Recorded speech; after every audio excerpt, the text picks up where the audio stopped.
"This is for you, Mom," my daughter said, handing me the bottle of wine with a strange smile. The moment I tasted it, I recognized the flavor. It was my late husband's secret recipe. I grabbed the car keys and rushed straight to the police station. The taste hit me like a slap across the face. I knew that wine. I knew every single note, every hint of oak, every subtle sweetness that lingered on my tongue long after I swallowed. My fork clattered against the dinner plate as my hand started shaking, the sound echoing through our quiet dining room like a gunshot. "Mom, are you okay?" Sarah's voice seemed to come from underwater, distant and muffled. I stared at the glass of deep red wine she'd given me just minutes before, the liquid swirling as my trembling hand held it up to the light. The same amber undertones, the same rich burgundy color that caught the lamplight exactly like I remembered.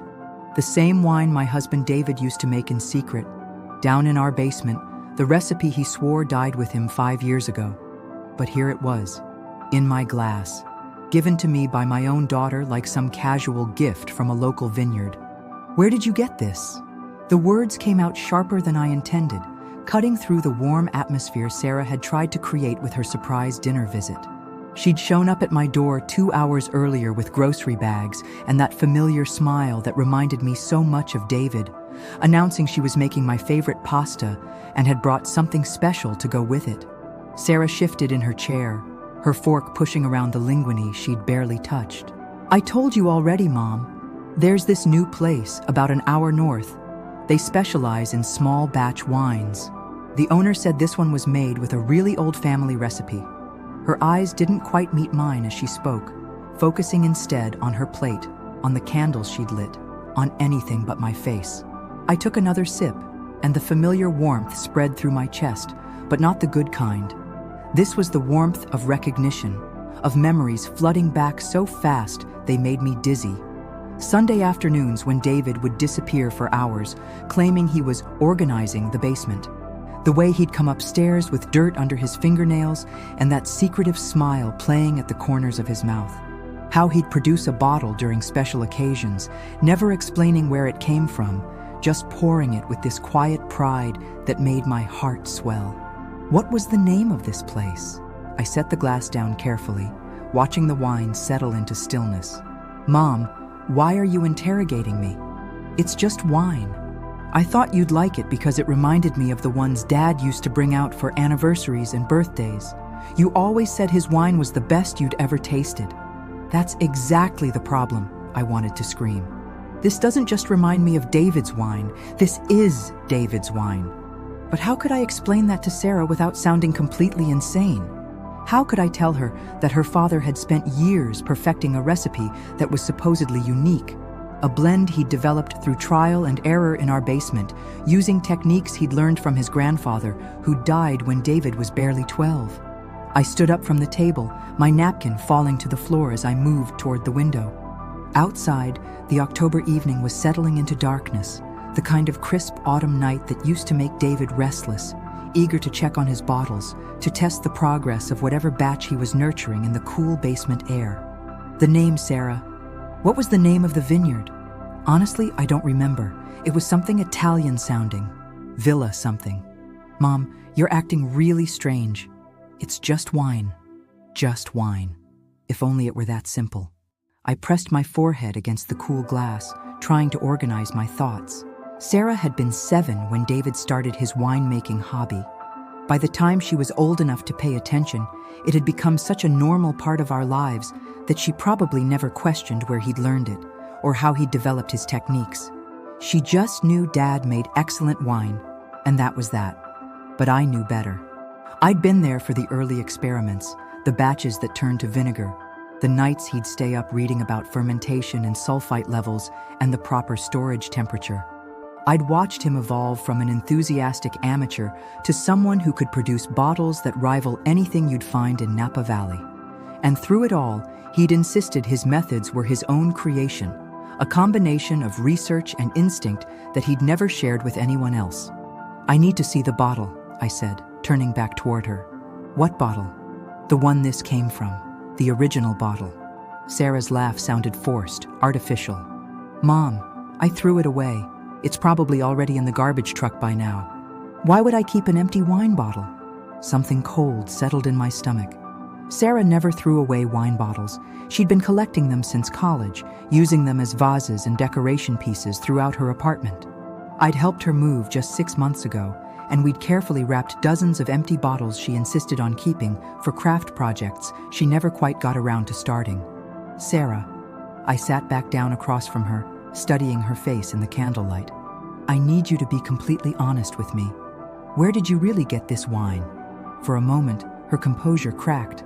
I saw the flicker of something in her eyes, the same look she'd had as a teenager when I'd catch her in a lie about where she'd been or who she'd been with. But then she straightened her shoulders and met my gaze directly. I got it from a vineyard, just like I said. Mom, I think grief is making you paranoid. Dad's been gone for 5 years. You can't assume every wine that tastes good is somehow connected to him. Grief. The word hit me like a physical blow. Was that what this was? Had 5 years of missing David so intensely that I sometimes still set 2 plates for dinner finally pushed me over some invisible edge? Was I so desperate to feel connected to him that I was imagining things that weren't there? But no, I knew wine. David had taught me to recognize the subtle differences between regions, vintages, even different barrels from the same vineyard. This wasn't similar to his wine. This was identical, down to the slightly floral finish that came from the specific type of oak barrels he'd insisted on ordering from a small cooperage in France, barrels that had cost him more than our monthly mortgage payment, and that he'd claimed were worth every penny because they gave the wine a character you couldn't achieve any other way. Can you at least tell me what road this vineyard was on? Maybe I could visit it myself. Sarah's fingers drummed against the table, and I noticed she'd bitten her nails down to the quick, something she only did when she was stressed. I honestly don't remember, Mom. I was following GPS, and you know how I am with directions. I just put in wineries near me and picked one that had good reviews. Another lie. Sarah had an excellent sense of direction and never went anywhere without researching it thoroughly first. She was the type of person who read restaurant reviews for weeks before trying a new place, who mapped out every stop before taking a road trip. The idea that she'd randomly chosen a vineyard and then forgotten how to get back there was absurd. I excused myself and walked to the kitchen, ostensibly to get water, but really to give myself space to think. Through the doorway, I could see Sarah at the table, her phone in her hands, typing frantically. Who was she texting at 8 o'clock on a Wednesday night with such urgency? When I returned, she'd put the phone away and was clearing our barely touched plates. I should probably head home soon, she said without looking at me. Early meeting tomorrow. Sarah, wait. I caught her arm gently as she passed. I'm sorry if I seemed confrontational. The wine just brought back a lot of memories. You know how much I miss him. Her expression softened, and for a moment, she looked like the little girl who used to crawl into my lap during thunderstorms. I know, Mom. I miss him too. That's actually why I brought the wine. I thought it might be nice for you to taste something that reminded you of the good times with Dad, instead of just feeling sad about what's gone. The sincerity in her voice made me question myself again. Maybe she had simply found a wine that happened to taste similar to David's. Maybe my grief-stricken mind was creating connections that didn't exist. Maybe I was being the paranoid widow Sarah seemed to think I was becoming. But as she gathered her purse and headed toward the door, I caught her glancing back at the wine bottle with an expression I couldn't quite read. Relief? Worry? Guilt? Drive safely, I called after her, watching through the window as she sat in her car for several minutes before starting the engine, her phone pressed to her ear. After she left, I stood alone in my kitchen, staring at the remaining wine in the bottle. The logical part of my mind insisted that I was overreacting, that grief could play tricks on memory and perception. But the part of me that had been married to David for 28 years, that had shared his passion for winemaking and learned to identify the subtle characteristics of different vintages, knew with absolute certainty that this was his recipe, which meant one of two things. Either Sarah was lying about where she'd gotten it, or someone else had access to David's secret formula. Someone he'd never told me about. I poured myself another glass and walked down to the basement, switching on the light that illuminated David's old workspace. Everything was exactly as he'd left it. The wooden racks that had once held dozens of aging bottles, now empty except for a few store-bought wines I'd never bothered to move. The large oak barrels he'd been so proud of, sitting silent and unused in the corner. His notebook, still open to the last page he'd written on, filled with his careful handwriting, documenting temperatures and pH levels. I ran my fingers along the workbench where he'd spent so many hours, remembering how he'd always claimed this was his meditation, his way of connecting with something larger than himself. Wine is alive, he used to say. It's not just following a recipe. You have to listen to what it needs, adjust based on what it's telling you. As I stood there surrounded by his equipment and memories, something caught my eye. A small section of the floor near the far wall looked different, as if the dust had been disturbed recently. I knelt down and realized that several boxes had been moved. Not dramatically, just shifted slightly, but enough that the clean rectangles where they'd sat were no longer aligned with their current positions. Someone had been down here, recently. I started going through the boxes systematically, looking for anything that might be missing or out of place. Most contained David's records and receipts, everything organized with the methodical precision that had driven me crazy during our marriage, but that I now found comforting. Purchase orders for equipment, notes about suppliers, correspondence with other wine enthusiasts he'd met through online forums. It was in the fourth box that I found something that made my blood run cold. David's master recipe book, the leather-bound journal where he'd documented every successful batch, was still there. But as I flipped through the pages, I noticed that several had been photographed recently. I could tell because there were small, barely visible indentations on the pages where someone had pressed down to eliminate glare, the kind of marks you'd make if you were trying to get clear pictures of handwritten text. My hands were shaking again as I closed the journal and sat back on my heels. Someone had been in my basement, going through David's private papers, photographing his recipes. And the most likely candidate was my own daughter, the only other person who had a key to my house and knew about David's winemaking setup. But why? Why would Sarah sneak into my basement to photograph her father's recipes, then lie about where she'd gotten wine that was clearly made from those very formulas? And more importantly, who was she sharing that information with? I climbed back upstairs with the journal clutched against my chest, my mind racing through possibilities. Maybe Sarah had decided to try winemaking herself as a way to feel connected to her father, and she was embarrassed about using his recipes instead of developing her own. That would explain the secrecy, the photographed pages, even the lie about the vineyard. But it didn't explain the quality of the wine. David's recipes were complex, requiring specific equipment and years of experience to execute properly. Sarah had never shown any interest in winemaking, and even if she had secretly taught herself, there was no way her first attempt would produce something identical to David's best work, which meant someone else was involved, someone with the skill and equipment to turn David's recipes into actual wine, someone Sarah was protecting with her lies. I poured the remaining wine down the sink, watching the dark red liquid swirl down the drain like blood. Whatever was happening here, whoever Sarah was hiding, I was going to find out. David's recipes weren't just formulas to me. They were part of his legacy, his passion made tangible, the last remaining connection to the private world he'd built in our basement. And I'd be damned if I was going to let someone exploit that without understanding why. The next morning, I called Sarah's office. Her assistant informed me that she was out sick, which was strange since she'd seemed perfectly healthy the night before. I tried her cell phone and got voicemail. Her apartment's landline rang endlessly without anyone picking up. By afternoon, I was standing in Sarah's apartment complex parking lot looking for her car. It wasn't there. Her neighbor, an elderly woman named Mrs. Chen, who'd always been fond of Sarah, told me she'd seen her leave early that morning with a suitcase. She said she was going out of town for a few days, Mrs. Chen explained, her forehead creased with concern.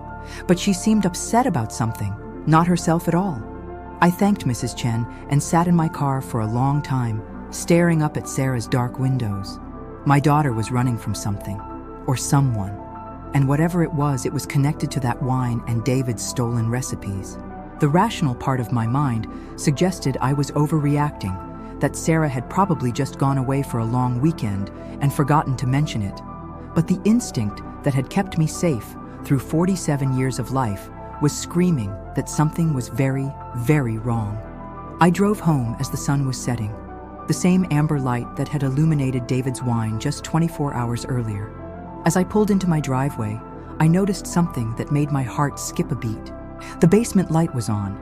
I was certain I'd turned it off before going upstairs the night before. It was a habit ingrained by years of David reminding me not to waste electricity. But there it was, casting its yellow glow through the small basement window, like a beacon calling me back down to face whatever truth was waiting in the shadows. I sat in my car for 15 minutes, engine running, staring at that basement window. The rational explanation was simple. Maybe I'd forgotten to turn off the light. Maybe the switch was faulty. Maybe a dozen innocent reasons that had nothing to do with intruders or stolen recipes or my daughter's mysterious disappearance. But my hands were gripping the steering wheel so tight, my knuckles had gone white, and every instinct I possessed was telling me to drive away. Call the police. Don't go into that house alone. Instead, I turned off the engine and walked to my front door like I'd done thousands of times before. Like nothing had changed. Like my world hadn't started unraveling with a single sip of wine. The house felt different as I stepped inside. Not physically. Everything was exactly where I'd left it. But there was an energy in the air, a subtle wrongness that made the hair on my arms stand up. I moved through the kitchen, past the dining room where Sarah and I had shared what might have been our last honest conversation, toward the basement door. My hand hesitated on the doorknob. Once I opened this door, once I went down those stairs, there would be no going back to the simple life I'd been living. The life where David's death was a tragedy, but not a mystery. Where Sarah was my trustworthy daughter, instead of someone who photographed dead men's recipes and disappeared with suitcases full of secrets. I opened the door. The basement was exactly as I'd left it, except for one thing. David's master recipe book was gone. I stood at the bottom of the stairs, staring at the empty spot on his workbench where I'd placed it just hours before. My heart was pounding so hard I could hear it echoing in the quiet space, mixing with the low hum of the water heater and the settling sounds of an old house. Someone had been here. While I was searching for Sarah, while I was talking to Mrs. Chen, while I was sitting in that parking lot trying to make sense of everything, someone had walked into my house and taken the one piece of physical evidence that proved David's recipes had been compromised. I called 911 with shaking fingers. "Ma'am, you said there's no sign of forced entry?"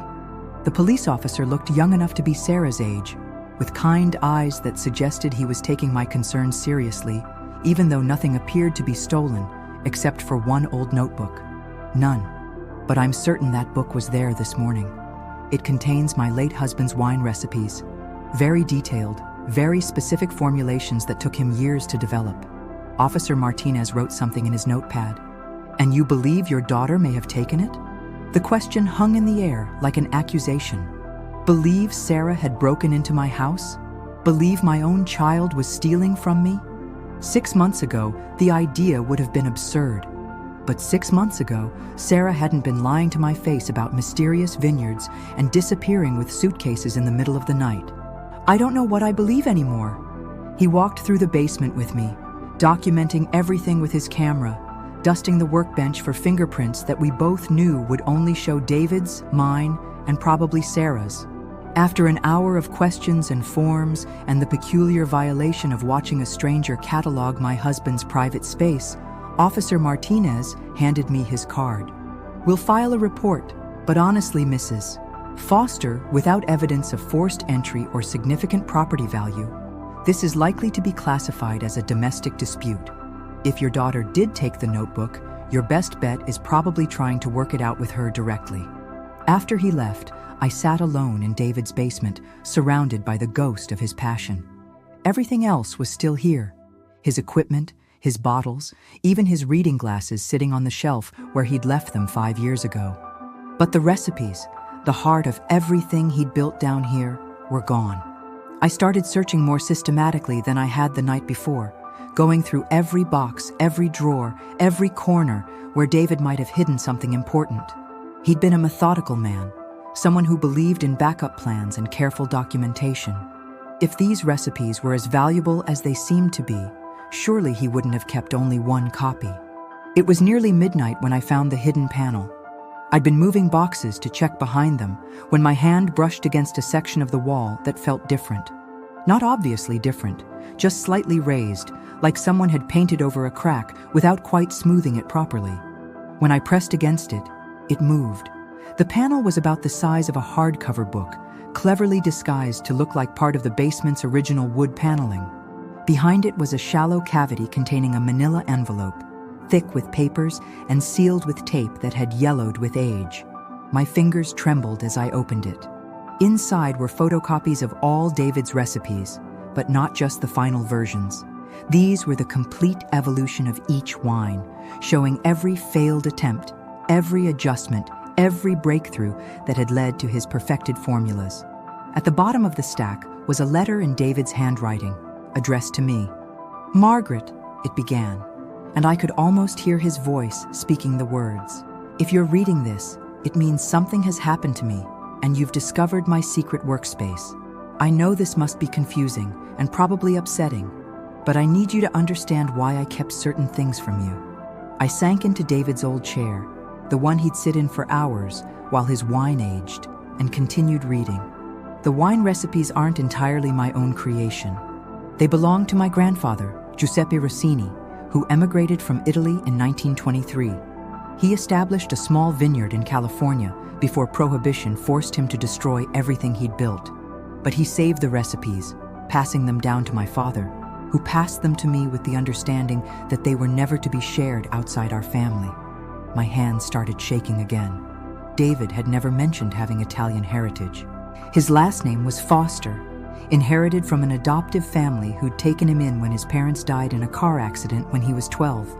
At least, that's what he'd always told me. "I lied about being an orphan, Margaret. I'm sorry. My parents didn't die in an accident. They gave me up for adoption when I was 8 because they couldn't afford to keep me during the Depression. It was a decision that broke my father's heart, but he believed I'd have a better life with the Foster family. Before I left, he made me promise to preserve Giuseppe's legacy, to keep the wine traditions alive even if I couldn't keep the family name." The letter continued for 3 pages, explaining how David had spent years tracking down his biological family, how he'd eventually reconnected with a brother he'd been separated from, how they'd shared Giuseppe's recipes and worked together to perfect them. His brother, Antonio, had established his own vineyard in Oregon under their grandfather's original name, Rossini Wines. "I wanted to tell you everything, especially after we married, but I was afraid you'd think less of me for lying about my past. As the years went on, it became harder to find the right moment, the right way to explain why I'd kept such a significant part of my life secret. I kept telling myself I'd tell you someday, when the time was right. I never imagined I'd run out of time." The final paragraph made me grip the paper so tightly it crumpled. "If something happens to me, Antonio knows to wait for you to contact him. He won't reach out first. That was my decision, to protect your grief from additional complications. But if you ever want to know about Giuseppe's legacy, about the brother I found too late to share with you properly, his contact information is written on the back of this letter. The choice is yours, my love. It always has been." I flipped the paper over with trembling hands. There, in David's careful script, was an address in Oregon and a phone number. Rossini Wines, Antonio Foster Rossini, followed by what looked like detailed directions to a vineyard about 4 hours north of where I was sitting. 4 hours north. Exactly where Sarah had claimed she'd found that mysterious vineyard. I read the letter 3 more times before the implications fully sank in. Sarah hadn't lied about finding a vineyard. She'd found the vineyard, the one run by David's brother, using Giuseppe's original recipes. But how had she known to look for it? How had she discovered the connection between David and Antonio when I'd been married to the man for 28 years and never suspected he had living family? My phone rang at 12:47 a.m., Sarah's name lighting up the screen. "Mom?" Her voice was thick with tears, muffled by what sounded like highway noise. "Mom, I'm so sorry. I never meant for it to happen like this." "Sarah, where are you?" "I'm driving back from Oregon. I've been there for 2 days talking to Uncle Tony." "Mom, I know you must hate me right now, but I was trying to do something good. I was trying to give you a piece of Dad back." "Uncle Tony. She'd known about David's brother long enough to develop a relationship with him, long enough to call him uncle, which meant this had been going on for months, maybe longer. "How long have you known?" I asked, surprised by how calm my voice sounded. "About 6 months. I was going through some of Dad's old books, the ones you let me take from his office, and I found a letter tucked inside one of them. Not the letter you probably found tonight. I'm guessing you found his hiding place, but a different one. A letter from Uncle Tony, sent about a year before Dad died." I closed my eyes, picturing Sarah discovering her father's secret correspondence, learning about family she never knew existed. What did the letter say? It was about Giuseppe's recipes. Uncle Tony had been experimenting with some variations, and he wanted Dad's opinion on whether he was honoring their grandfather's intentions or if he was straying too far from the original formulations. It was this whole conversation about tradition versus innovation, about preserving family legacy while still allowing it to evolve. Through the phone, I could hear her pulling over, the sound of the engine stopping. When she spoke again, her words came in a rush, like she'd been holding them back for months. "Mom, I drove up there to meet him because I wanted to understand that part of Dad better, the part he never shared with us. And Uncle Tony he's so much like Dad. It's eerie. Same hands, same way of explaining things, same passion for winemaking. But he's also different, more open, more willing to talk about feelings and family history. And when I told him about how much you missed Dad, how you sometimes still sat 2 places at the table, he started crying. I was crying too, tears streaming down my face as I sat in David's chair, surrounded by the evidence of secrets that had shaped our entire marriage. He told me Dad had wanted to bring you to the vineyard for your 30th anniversary, had this whole plan to surprise you with the truth about his family, to introduce you to the brother he'd found, to show you where Giuseppe's legacy lived on. But then, Dad got sick so fast, and there wasn't time for any of it. David had been planning to tell me. After all those years of secrecy, he'd finally decided to share the truth. But cancer had stolen that opportunity, leaving me to discover everything through wine bottles and hidden letters and midnight phone calls from my daughter. "So you went to Uncle Tony and he made you some of Giuseppe's wine." "More than that, Mom. He taught me how to make it. I've been going up there every weekend for months, learning the techniques, understanding the science behind what Dad loved so much. Uncle Tony said it would be a way to honor Dad's memory, while also creating something new, something that could bring our family back together. The pieces were starting to fit together, but there were still gaps that didn't make sense. Sarah, why didn't you just tell me about Uncle Tony? Why all the lies about random vineyards?" Her silence stretched so long, I thought the call had dropped. When she finally spoke, her voice was barely a whisper. "Because Uncle Tony made me promise not to tell you about him unless you figured it out on your own. He said Dad had been very specific. You had to choose to seek out the truth. It couldn't be forced on you. So when I brought you that wine, I was hoping you'd recognize it, hoping you'd ask questions that would lead you to discover Uncle Tony yourself. And when I did recognize it, when I started asking questions, you panicked. I panicked because I realized I'd miscalculated. I thought you'd be curious, maybe even excited. Instead, you seemed scared and suspicious. I didn't know how to guide you toward the truth without breaking my promise to Uncle Tony and betraying Dad's wishes." I understood now why Sarah had been so evasive, why she'd seemed relieved when I'd stopped pressing for details about the vineyard. She'd been caught between honoring her father's posthumous instructions and protecting me from information I might not have been ready to receive. "Where are you now?" I asked. "About an hour away. Mom, I took Dad's recipe book because Uncle Tony wanted to compare it to his own copies to make sure we weren't missing anything important. I know I should have asked, but you seemed so upset about everything, and I was afraid you'd say no. Come home, Sarah. We need to talk about this properly. All of it. Are you angry with me?" I looked around David's basement at the equipment he'd used to honor his grandfather's legacy, at the hiding place where he'd preserved the truth he'd been too afraid to share. Was I angry? Hurt? Confused? All of those things, certainly. But underneath the immediate emotions was something else, a growing sense that maybe, just maybe, this discovery was exactly what David had hoped for. "I'm not angry," I said finally, "but I'm going to need some time to process everything. And I think I need to meet Uncle Tony myself. He'd like that. He's been hoping to meet you for years, but he was respecting Dad's wishes about waiting for you to make the first move. Mom, there's something else. Something I think you should know before I get home." My heart skipped. "What?" "Uncle Tony isn't the only family we have. Giuseppe had 3 sons, not 2. There's another uncle, Enzo, who runs a restaurant in San Francisco. And we have cousins, Mom. Lots of them. Dad wasn't just hiding one brother from us. He was hiding an entire extended family." I sat in the silence of David's basement, holding the phone to my ear, trying to absorb the magnitude of what Sarah was telling me. My husband hadn't just been keeping recipes secret. He'd been keeping people secret. Brothers, cousins, an entire network of relatives who knew about us but had been instructed never to make contact. "How many people knew about me and you?" I whispered. "Everyone, Mom. Uncle Tony said Dad talked about us constantly, showed pictures, told stories, bragged about your nursing career and my marketing job. They all felt like they knew us, even though we'd never met. Uncle Tony said the hardest part about respecting Dad's wishes was watching him die knowing that his family wanted to be there for you, wanted to help you grieve, but couldn't because of a promise made decades ago. The cruelty of it hit me like a physical blow.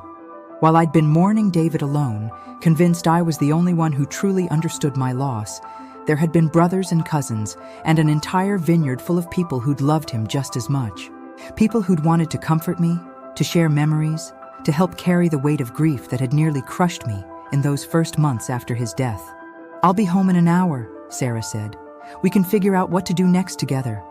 After she hung up, I sat in David's chair for a long time, holding his letter and staring at the empty wine racks. 5 years of grieving a man I thought I knew completely, only to discover he'd been carrying the weight of an entire hidden family. 5 years of feeling isolated in my loss, not knowing that somewhere in Oregon and California there were people who missed him just as much as I did. But underneath the hurt and confusion was something else beginning to grow. A curiosity about these relatives I'd never met, about the stories they could tell me, about the parts of David's personality that maybe only his brothers would remember. The little boy he'd been before adoption, the young man who'd reconnected with his roots, the brother who'd shared grandfather's recipes and dreamed of surprising his wife with the truth about his past. I climbed the stairs slowly, leaving David's workspace behind but carrying his letter with me. In an hour, Sarah would be home, and we'd have to figure out how to move forward with this new knowledge. We'd have to decide whether to contact Uncle Tony, whether to visit the vineyard, whether to open our lives to people who felt like family but were still essentially strangers. But first, I was going to pour myself a glass of wine, not Giuseppe's wine, just something simple from the grocery store, and read David's letter one more time. I was going to try to understand the man I'd married, the secrets he'd carried, and the love that had been complicated enough to last 28 years, even when it wasn't completely honest. And then I was going to start figuring out who Margaret Foster really was, now that everything I thought I knew about my life had changed. Sarah arrived home at 2:18 a.m. with swollen eyes and David's recipe book clutched against her chest like a shield. We sat at my kitchen table, the same table where this whole mystery had started with a single glass of wine, and she told me everything. About finding that first letter hidden in David's copy of The Art of Winemaking. About driving to Oregon on a Saturday morning 6 months ago, following directions scrawled in David's handwriting, not knowing if she'd find answers or just an empty vineyard. About Antonio Foster Rossini opening his door and immediately breaking into tears because Sarah had David's eyes and his stubborn chin and the same way of tilting her head when she was thinking. He hugged me for 10 minutes straight, Mom. Just stood there on his porch, holding me and crying, saying, "You look just like your father when he was young. You have his spirit, I can feel it." And then he invited me in and showed me pictures of Dad as a little boy, pictures I'd never seen, pictures of them playing together before the adoption separated them. I listened to every word, but part of my mind was stuck on a single detail. Antonio had recognized Sarah immediately, had known who she was the moment he saw her, which meant David hadn't just written letters about us. He'd sent photographs, recent ones, keeping his brother updated on our lives, even while keeping us completely in the dark about his. "What did he tell you about the adoption?" Sarah pulled David's recipe book closer to her chest. It wasn't like Dad told us. It wasn't clean or simple or mutual. Giuseppe and his wife Maria had 4 children, but the depression hit their family harder than most. Giuseppe lost his vineyard to the bank, and they couldn't afford to feed everyone. So they made a heartbreaking choice. They gave away the 2 youngest boys, hoping they'd have better lives with families who could provide for them properly. 2 youngest boys? Dad and Uncle Tony. They were twins, Mom. Identical twins, separated at age 8 and adopted by different families. Dad went to the Fosters here in California. Uncle Tony went to the Brennans in Oregon. They didn't see each other again for 42 years. The room spun slightly as I processed this information. David had a twin brother. Not just any brother, an identical twin who'd shared his earliest memories, his genetic code, his family legacy. And I'd never known. In 28 years of marriage, David had never once mentioned having a twin. How did they find each other again? The internet, about 10 years ago. Uncle Tony had been searching for family members his whole life, and he finally found a record of Dad's adoption through one of those genealogy websites. He sent a letter to Dad's office, and Dad... God, Mom. Uncle Tony said Dad called him 5 minutes after opening that letter, and they talked for 6 hours straight. 6 hours. I tried to remember a day about 10 years ago when David had come home acting different, excited about something he couldn't quite explain. There had been several phone calls around that time. Conversations David had taken in his office with the door closed, claiming they were work-related. I'd been so busy with my own nursing schedule that I'd barely paid attention. They've been in contact for 10 years? My voice came out smaller than I intended. Not just in contact, Mom. Close contact. Phone calls every week, visits back and forth, shared winemaking experiments. Uncle Tony said losing Dad was like losing half of himself all over again, like being 8 years old and watching his twin brother disappear into another family.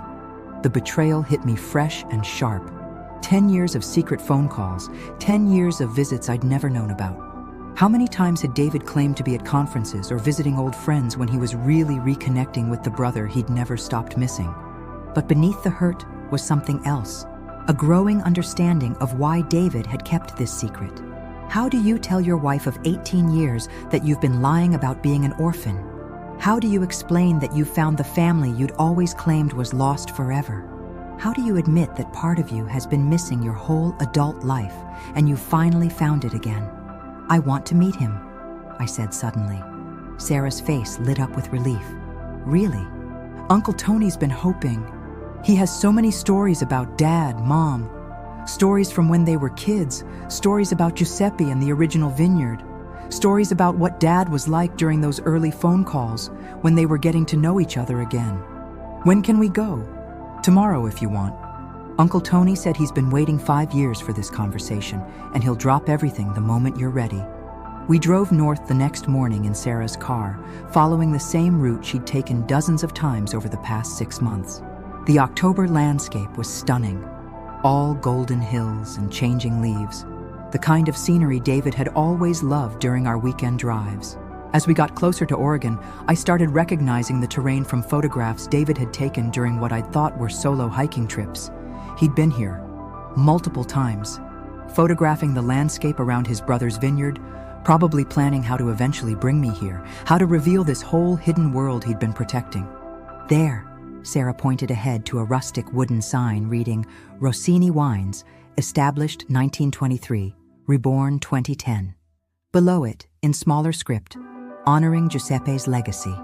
The vineyard was smaller than I'd expected, but more beautiful.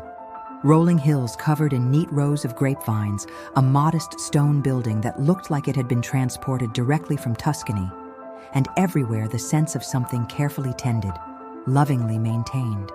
This wasn't a commercial operation designed to impress tourists. This was a family farm, a labor of love, a place where tradition lived and breathed. Antonio Foster Rossini was waiting on the porch when we pulled up, and the sight of him made my knees buckle. Sarah was right. He was eerily similar to David, but different enough that it was clear they were 2 distinct people, shaped by different lives. Same height, same build, same dark hair now streaked with silver. But where David had always carried a subtle tension, a guardedness around his eyes, Antonio radiated openness.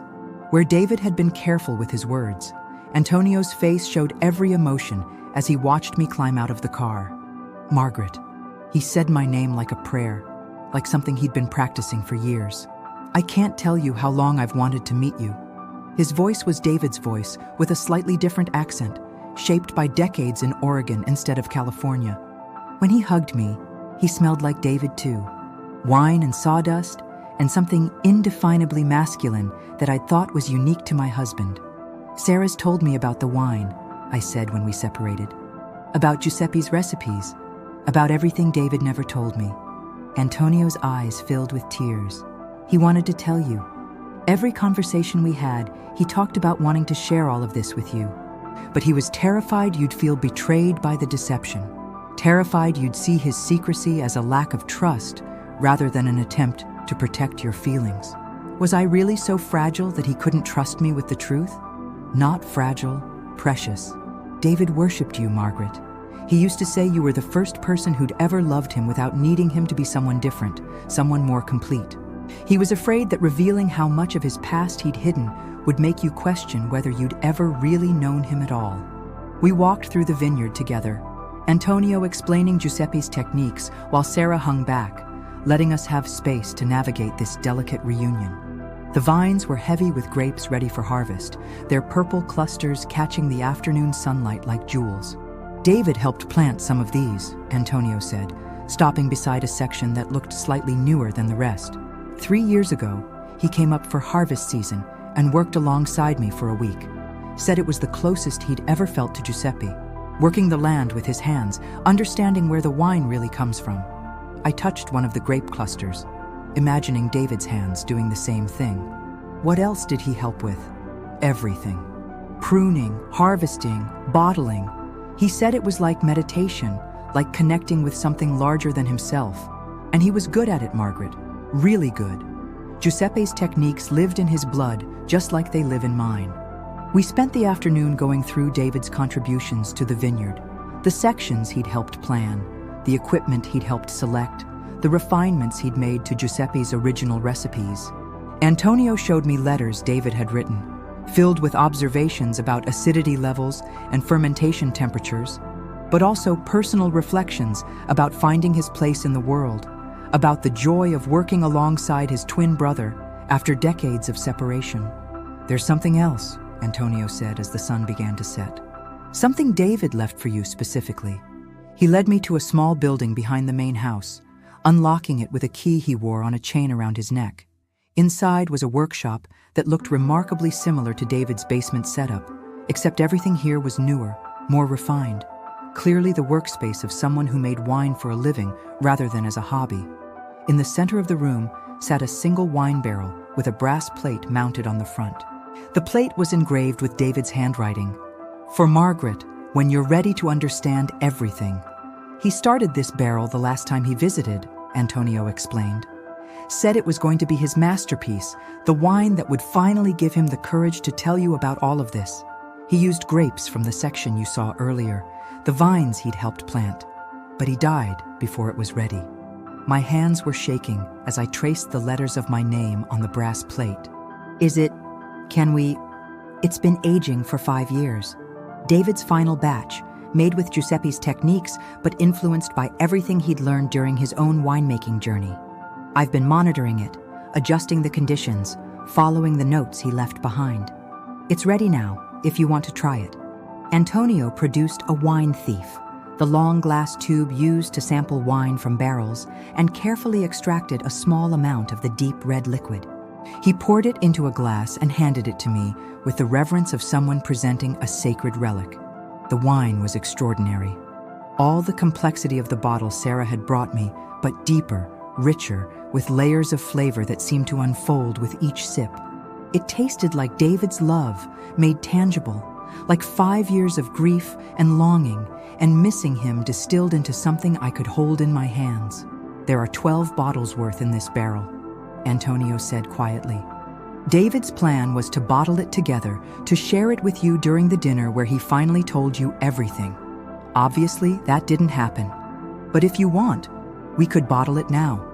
You could take some home, share some with Sarah, keep some for special occasions. I nodded, not trusting my voice to remain steady. We spent the next hour carefully bottling David's final wine, each bottle sealed with wax and labeled with the date and a simple inscription: Giuseppe's legacy, David's love, Margaret's discovery. As we worked, Antonio told me more stories. About David as a child, fearless and curious and always getting into trouble. About their reunion 10 years ago, the awkwardness of rediscovering someone who'd been essential to your earliest memories, but was essentially a stranger as an adult. About David's excitement when he'd talk about me and Sarah, his plans for eventually bringing us to the vineyard, his dreams of having his whole family together in one place. He was going to surprise you for your 30th anniversary, Antonio said as we sealed the last bottle. Had this whole elaborate plan worked out? A weekend trip to explore Oregon wineries, with the first stop being here. He was going to let you discover the connection yourself, the same way Sarah hoped you would with that bottle she brought you. But he got sick first. The diagnosis came 3 weeks before your anniversary. By then, he was too focused on fighting to think about anything else. And honestly, I think he was afraid. Afraid that dropping such a huge revelation on you during a health crisis would be too much to handle. We drove home that evening with a case of David's final wine in Sarah's trunk and plans to return the following weekend for the actual harvest. Antonio had invited us to participate in the annual tradition, to learn Giuseppe's techniques firsthand, to be part of the family business that David had helped sustain, but never shared. "There's one more thing," Sarah said as we pulled into my driveway. "Uncle Tony mentioned that Uncle Enzo, the brother with the restaurant in San Francisco, has been wanting to meet us too. And there are cousins, Mom, 3 of them with families of their own. They've all been waiting for Dad to decide when the time was right for introductions." I sat in my car after Sarah left, looking at my house with new eyes. 5 years of living here as David's widow, thinking I was alone in the world except for Sarah. 5 years of carefully preserving his memory in solitude, not knowing that there were people who missed him just as much as I did. But also 5 years of building my own strength, of learning who Margaret Foster was without David beside her. 5 years of grief and healing and growing into someone who might be ready to handle the complexity of a suddenly expanded family. The next morning, I called Antonio. "I've been thinking about Giuseppe's legacy," I said when he answered. "About the tradition David helped preserve. About the family he found but couldn't share." "What are you thinking?" "I'm thinking it's time to meet everyone. Uncle Enzo, the cousins, all of them. But I want to do it right. I want to host a dinner here, in the house David and I shared, and I want to serve his final wine. I want to introduce myself properly to the family he loved, but was too afraid to reveal." Antonio's silence stretched so long, I thought the call had dropped. When he finally spoke, his voice was thick with emotion. "Margaret, that's exactly what David would have wanted. He dreamed of bringing everyone together, of having his 2 families become one family. He just never found the courage to make it happen." "Well," I said, looking around my kitchen where this whole mystery had started with a single glass of wine, "I guess it's time for me to find the courage he couldn't." We planned the dinner for 3 weeks later, enough time for everyone to arrange travel, and for me to prepare emotionally for meeting an entire extended family I'd never known existed. Sarah threw herself into the planning with enthusiasm, researching Italian recipes and coordinating with Uncle Enzo about traditional foods that would honor Giuseppe's memory. The night of the dinner, my house was fuller than it had been since David's funeral. Uncle Tony and Uncle Enzo, both heartbreakingly similar to David, but distinct in their own ways. 3 cousins with their spouses and children, all carrying pieces of Giuseppe's legacy in their faces and mannerisms. Sarah moving through the crowd like a hostess born to the role, making introductions and sharing stories about the grandfather she'd never met, but somehow understood. We started the evening with Giuseppe's wine, the bottles Antonio had brought from the vineyard, and ended it with David's final creation. Between those 2 wines, spanning nearly a century of family tradition, we shared stories and laughter and tears and the particular joy that comes from discovering you're not as alone as you thought. Uncle Enzo told stories about Giuseppe's original restaurant, the little place he'd run before Prohibition destroyed his dreams. Uncle Tony shared memories of David during their weekly phone calls, The excitement in his voice when he talked about perfecting a new technique or planning a surprise for his wife. The cousins showed photos of their own children, David's great-nieces and great-nephews who carried Giuseppe's blood but had never known about their California relatives. And I told them about David as I'd known him, the husband who'd loved deeply but carefully, who'd built a secret workshop in our basement and produced extraordinary wine while claiming to be self-taught. The man who'd apparently spent 10 years building bridges to his past while carefully protecting the future he'd built with me. He was terrified of losing you, Uncle Tony said as we were cleaning up, the evening winding down into quiet conversation and gentle goodbyes. Every phone call, he'd ask my advice about when to tell you, how to tell you, whether you'd be able to forgive him for waiting so long. He loved you so much that the fear of losing that love paralyzed him. But he never would have lost it, I said, surprising myself with how certain I sounded. It might have taken time to adjust, time to understand. But love doesn't disappear because you discover new facets of the person you love. I think he knew that, deep down.